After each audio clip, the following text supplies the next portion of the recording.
Ladies and gentlemen, it is me, your mate Narlin, and we're having a look at Days Gone again today. And the reason we're having a look at Days Gone is because Leah, one of my subscribers, has asked me to do a wee video on weapons in Days Gone. So we are going to have a look at some of the weapons in the game, the different types of weapons, and what I think is the best weapons in the game to use. So let's have a look. We're at the merchant at Wizard Island, and you can see that there are quite a few What, you want to different ask me how weapons to get or available, something? right? I'm busy. We also have, oh, look at that. There's a weapon I don't have. We're going to Just buy it. exercising your Second Amendment rights, So am I right? each merchant has weapons available to buy. And you can see at this particular merchant there is a lot of high spec weapons here, which is great. Okay, now I own all of these, so that's fine. We're gonna go have a look at my locker and have a look at some of the different weapons that we've got here. So with your primary weapons, you've got things like your 22 sort of rifles, like repeaters like this. You've got submachine guns, like the Stinger here. Then you've got things like pump action shotguns or shotguns. Okay? Those are your main types of weapons that you will see with your primary weapons. Now, what is the best weapon out of these primary weapons? Now, my personal opinion is the Rock Chuck.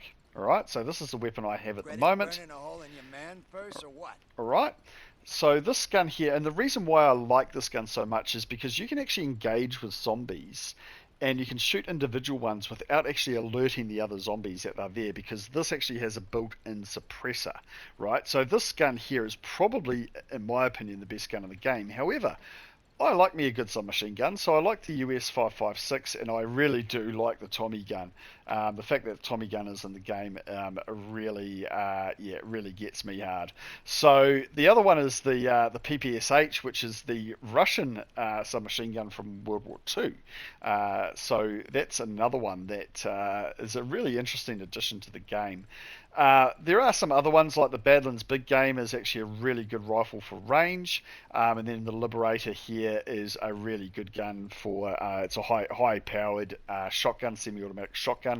Now the other thing to consider here as well is that Come on, each pal, move along. I got shit to do. I love this guy talking to me. Each gun has a different specialization. So you can see this is a level 5 special forces condition, right? Then you go down to like these poor condition guns, level 2s, or level 3 average condition, or level 4. So I primarily would use a level 4 or level 5 gun, all right? Because they're going to be better conditions, right? Next onto the sidearms. Now this is actually pretty easy. I have, look, there's a small little stubby double barrel shotgun that you can use. There's a little, automatic automatic handgun, the SMP-9, or you have your standard handguns here. The Eliminator is a very, very good gun, and it is one that I like to use a lot because it is a very high-powered handgun. All right. The other one, and this is the one that I use primarily, is the Yo, buddy, I know I'm PDW. good looking and all, but come on. Right, so the reason I use the PDW is because it's got a high magazine clip and a high rate of fire with low recoil. Okay, the Eliminator is a beautiful gun. It is a slightly lower rate of fire, and it actually has less penetration ability but higher damage and higher range. Okay, so you can see the stats there. But personally, I like the PDW. Okay, it's a special forces condition gun as well. Lastly, we're going to have a look at the special weapons. Now, there's three types of special weapons. You've got crossbows, right? And you've got sniper rifles, which is your primary, probably your primary specialization when it comes to special weapons, or you have the machine guns here, right?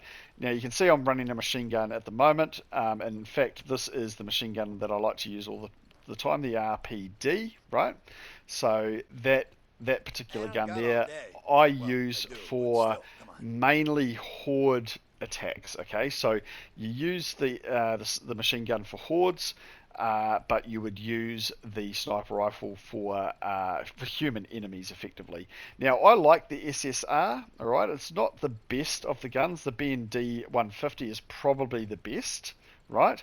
Or the 50 cal BFG is, I mean, that's probably, you know, if you look at the stats there compared to the SSR, that's probably the best gun, right? But we're going to use the SSR today. There you go. Not my preferred gun, but that's the gun that we are going to use, Yeah, okay? All right. Thank you, Sergeant. Sergeant at Arms. You're not supposed to be here. I see you around, yeah? I love all these guys talking to me. All right. So now that we've sort of decided on what gun we're going to use, the reason why I've gone with the sniper is because we're going to go all the way up here to this ambush camp, and there's also a bounty up here as well. So we're going to drive up there, and we're going to take on these guys. Now, if I was about to go take on a horde, I would definitely be running a machine gun. But we're not going to do that today. Now, the other thing that we're going to look at, I'm just going to stop to the side of the road here, is how do we get these weapons? So there is a couple of ways to get these weapons.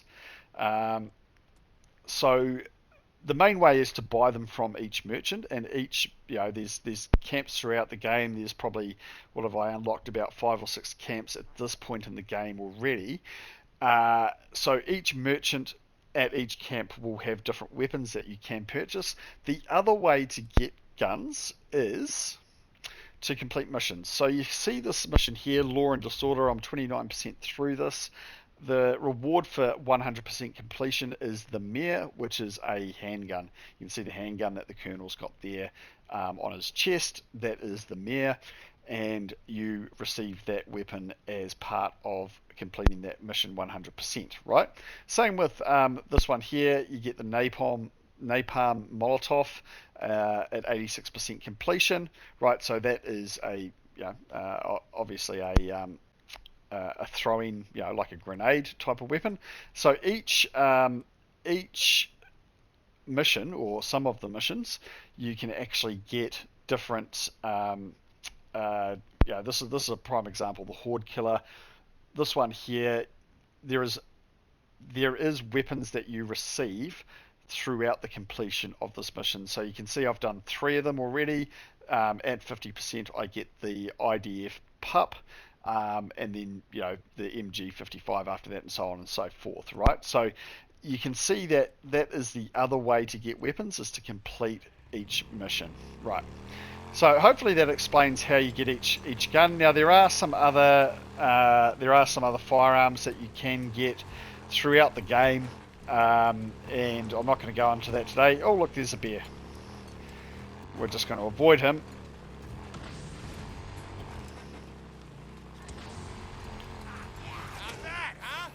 I love running down these zombies. Alright, so we're going to go and do this mission over here, and it's purely just to show you guys how to use these weapons effectively.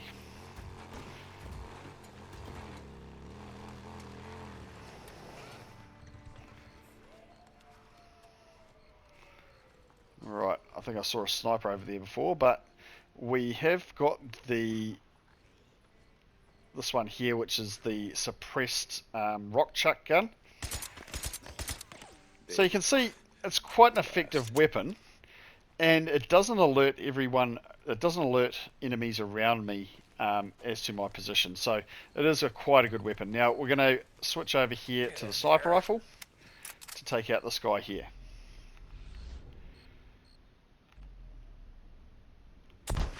Can't let any of them get out of here alive.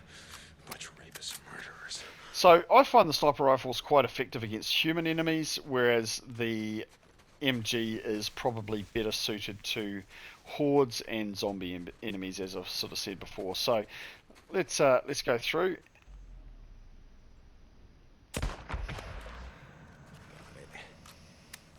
Now, I'm not being very quiet about this. I could try and sneak into the camp here and try and take them out, but it's a bit of fun with the sniper rifle in it. Let's see if we can find some more.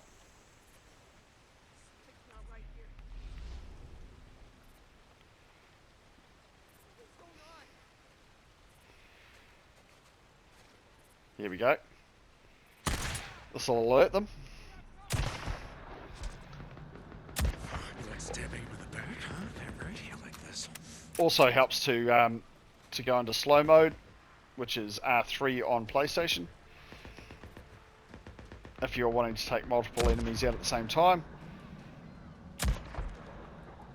There we go. So, relatively easily, we haven't even really got close to the camp yet, and we've already taken out half of them. It's quite an easy gun to use, as you can see. You can't hide, you son of a bitch. You can respond pretty quickly with this gun. But now that we're getting a little bit closer, I'm going to switch to something else. Oh, there's the heavy MG. A little bit harder to take out with the handgun.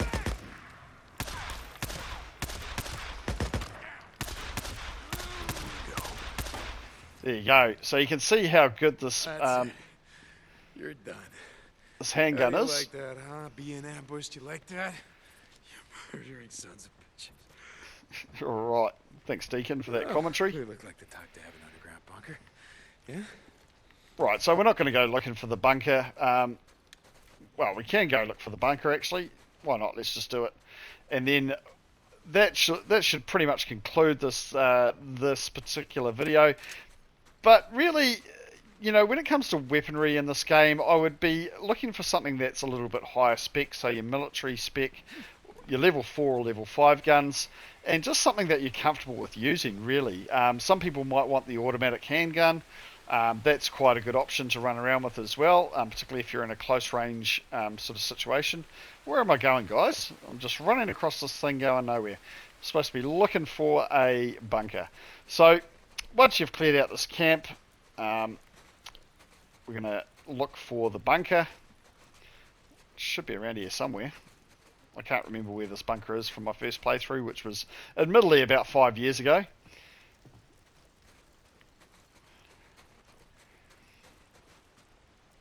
There's an axe there if I want it, but don't really need that at this stage.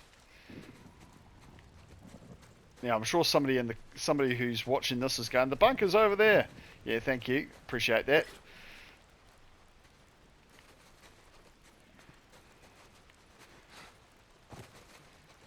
I don't know where this bunker is at all. So yeah, what I was saying is that, you know, find something that you're comfortable with using. So I personally prefer having lots of firepower, so I like to have the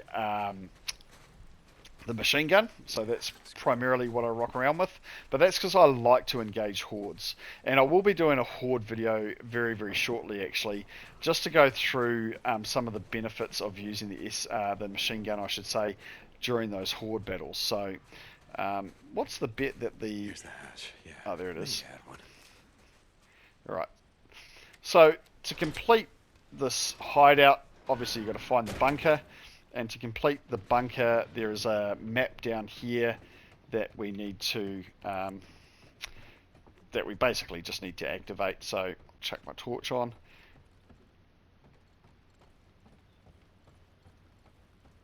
And we'll find, there you go. What have they got here? A map. Yes. So that's how you complete that. So you can see there that I've used particular weapons that were best suited for, you know, this particular mission. So doing the ambush camp. What's this? How to craft a... Yeah. Yes. This will come in handy. Yeah, so I've just learned how to craft a specific, I think it was one of these. Now, because this is a Game Plus playthrough, I've actually already unlocked all of these different weapons and bombs. You can see it's easy enough for me to just craft these if I run out. But if you're playing it through for the first time, you need to go and earn all these different rewards, unfortunately. So you can see here, oh look, I can repair that. There you go. So, like I say, it's really a case of just finding a weapon that you are comfortable with. I like this particular kit, but as I say, the machine gun would be my primary go-to other than the sniper rifle. So, if you found this useful, please feel free to give me a like. If you're not already subscribed, please subscribe to the page, and I will see you on the next one.